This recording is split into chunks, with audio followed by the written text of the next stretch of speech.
Hey, I'm Alex Radcliffe from Board Game Co. and today I'm reviewing Nimalia from Lucky Duck Games. Nimalia is a 2 to 4 player variable point scoring game. I don't really know the best way to describe it. This is a game in which across 5 rounds of play, what you're trying to do is you're trying to build out a zoo, I guess. I actually don't know if it's supposed to be a zoo, but let's call it a zoo. You're trying to build out a zoo, and you're trying to do so in a way that will fulfill 4 different scoring conditions, except different scoring conditions take place every single round. Effectively, we have over here, we have the point scoring tracker, which is going to consist of cards, more cards like this, so it fits into a nice box. We're going to have our different scoring conditions. We have a whole stack of different options as far as what you can choose. These are the 4 you have. You're going to choose 1 of each color. They have different degrees of complexity on them, and those scoring conditions are going to be in play in different rounds. So for example, in round 1, you're only scoring these 2 goals. In round 2, you're scoring these 2. In round 3, these 3. In round 4, you're scoring these 3. You can track that with the little lines. And in round 5, you're scoring these 3.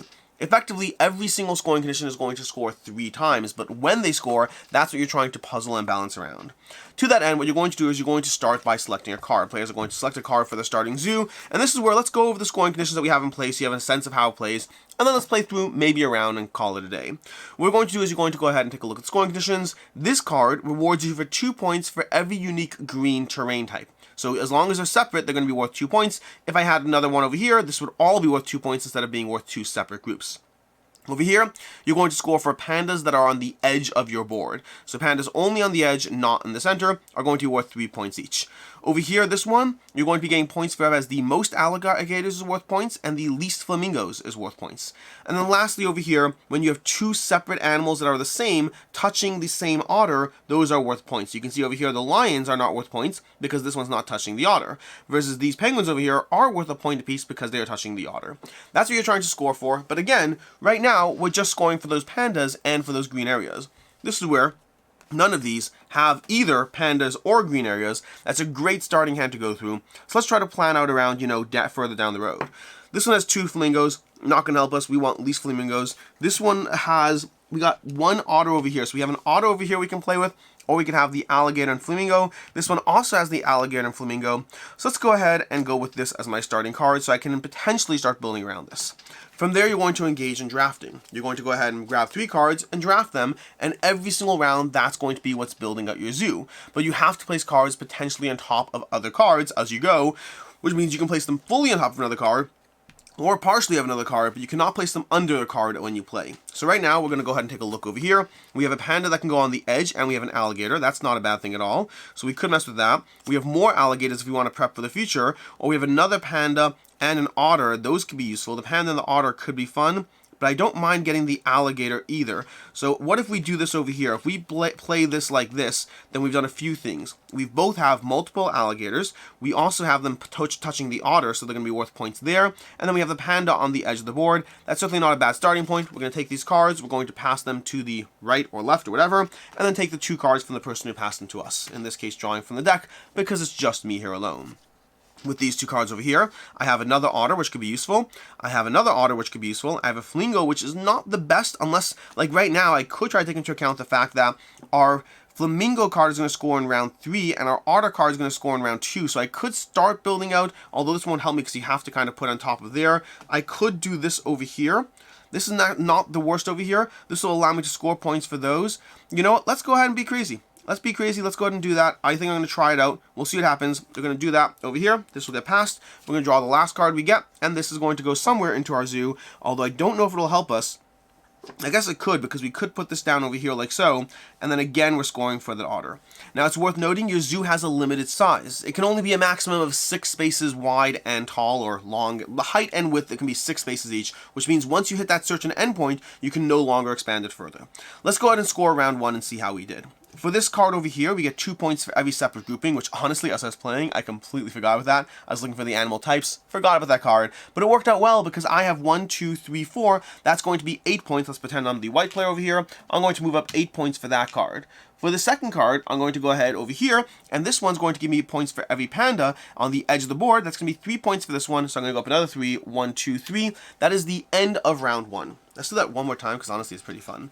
We're going to go ahead and draft 3 cards. We're into the second round of play. And now we have to take into account that now we're not scoring for those green spaces. Those green spaces will come back in round 3, but they're not going to be present in round 2. Round 2, we're scoring just these 2, which means those otters we've been setting up, we have a bunch of otters set up, and the edge of the board pandas, that's what we're going to be scoring for. So let's go ahead and take a look at what we have over here. We have another edge of the board panda, as well as an otter, which we might be able to take advantage of that otter, depending on how we place it.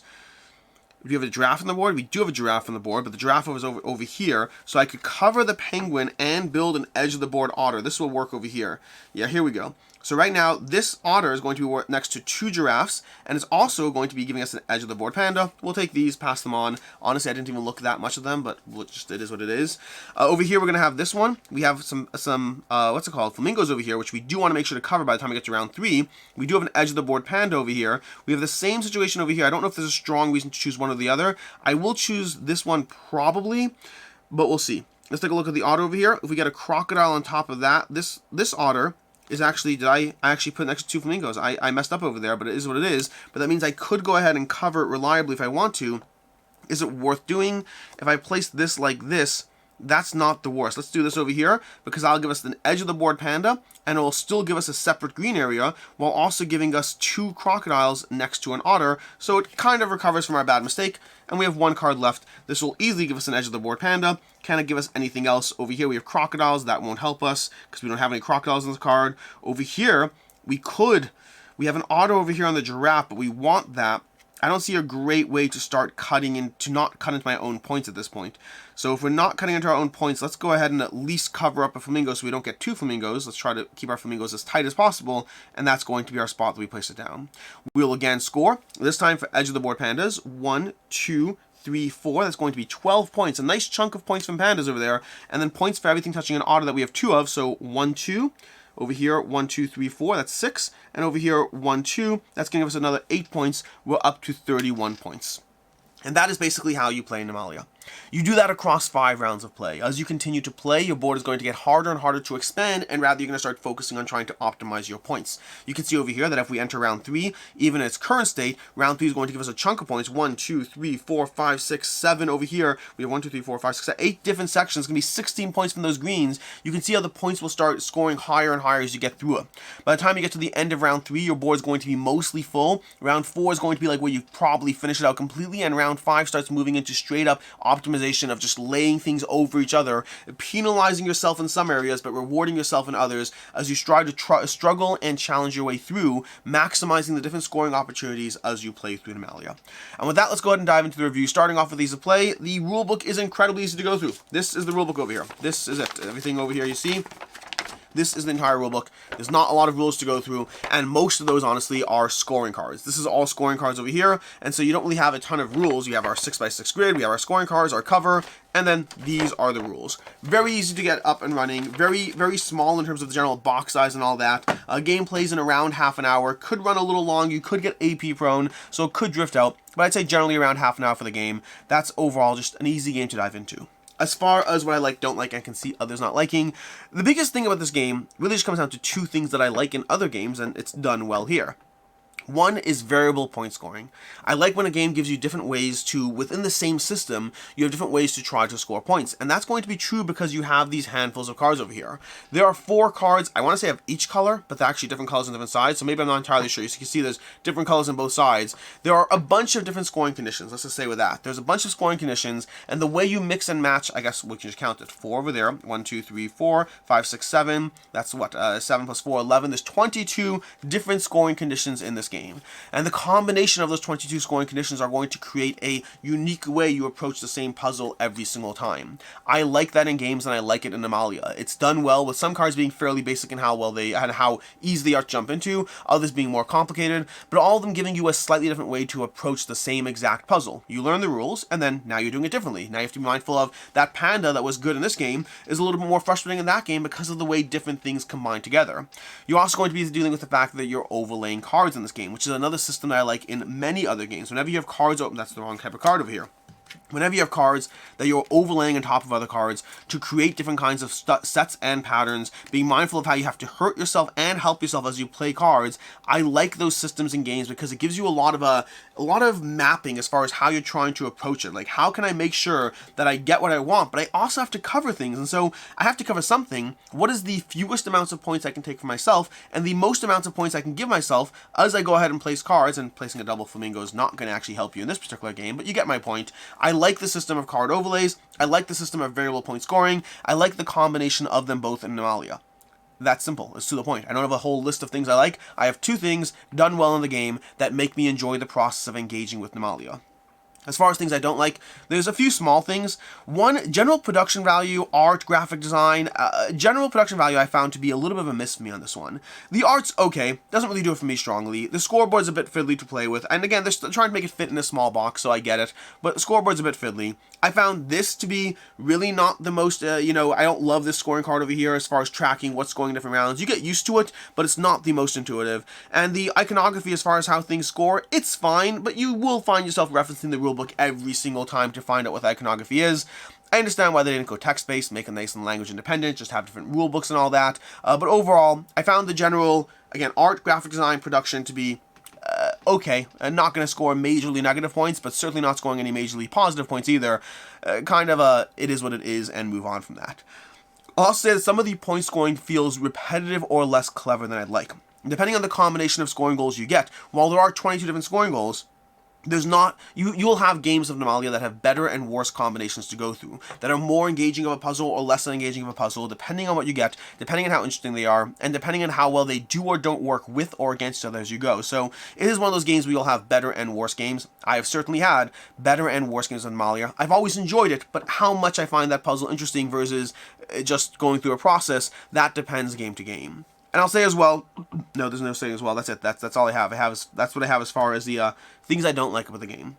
As far as what I can see others not liking, first of all, is this is a game where you will have to take points away from yourself as you play. Not early in the game. As you start playing, you're just building out a board. It's not that much denying yourself. But later in the game, you're definitely going to be playing cards that go on top of things you've sat there and worked towards in the game, and cards that may even hurt you that you don't want to play, but it is what it is. That's the card you've been dealt. That's what you're going to play. If you don't like that puzzle in a game, if you don't like that sense of, I just built something, now I have to make it worse, this game has that. In later rounds primarily, but it definitely has that aspect. There are times where you will have to hurt something you built up because it just is what it is. I'll also say the game can have a runaway leader problem. Now, it's not that bad, at least at first, because the points tend to escalate as you play. The nature of having only a few cards dealt every single round means that you just have more on the board as the first few rounds develop. A good scoring round in round 1 might be, 10 to 15 points. A good scoring round in round 2 might be 10 to 30 points. So the points tend to escalate as you go, so there is that kind of catch-up effect that even if someone's ahead in round 1, a good round 2 can catch you up. But that kind of caps out in round 3. Once you hit round 3, if there's a clear leader, there's a decent chance that they're winning. Not always for sure, but it does have that aspect of, it's a 5-round game, it's not that long, but sometimes by the time you get to the end of round 4, you don't even really need the round 5 to see who's going to win. It can become fairly obvious at that point. As far as final thoughts on Nimalia, I like this one, but I like it with the caveat that I enjoy it, I recommend it, I don't love it. I think there's a lot of point-scoring games out there nowadays. I think there's a lot of games that give you that challenge of how to optimize around a system that gives you a set of rules, different constraints that force you to approach that system differently. There's a lot of games that do that, and a lot of games that do that well. Nimalia does that well enough that I still want to own this, at least for now. I still enjoy it. Even now, I kind of planned on playing 1 round, but I wanted to play 2. I like the puzzle of going through it. I like the puzzle of trying to figure out how to optimize. I enjoy that. I enjoy that in any game that does it, and Nimalia does it well enough that I want to continue playing it. Again, I also think that it does it well without being a smash, knocking out of the park kind of system. It's just engaging enough that maybe at some point I'll get bored of it. Maybe at some point I'll have seen enough of the scoring combinations I'll be ready to move on. For right now, it's still engaging enough. It's a 3.5 out of 5. Definitely recommend it. Definitely enjoy it. Wouldn't necessarily say that it's best in class in what it does. Speaking of best in class at what it does, as far as other game recommendations, first of all, I'm going to recommend Cartographers. Cartographers also has that different scoring kind of happening in different rounds, so you have different goals that the combination of them will shift round to round as it forces you to re-examine the puzzle, and again, gives you a same system, a roll and write system, that you're trying to figure out how to optimize what you place onto your board around the specific constraints of that board as you play round to round. And then secondly, if you're looking for a fun little solo puzzle, puzzle, Sprawlopolis will also give you that card overlaying aspect, along with the variable scoring that you have to take into account as you place things down, as you play through 18 cards, or more with expansions, while trying to optimize your score in a quick, simple solo puzzle. In any case, and until next time, I'm Alex Radcliffe from Board Game Co. I hope you enjoyed this video, and as always, I hope you have a good one.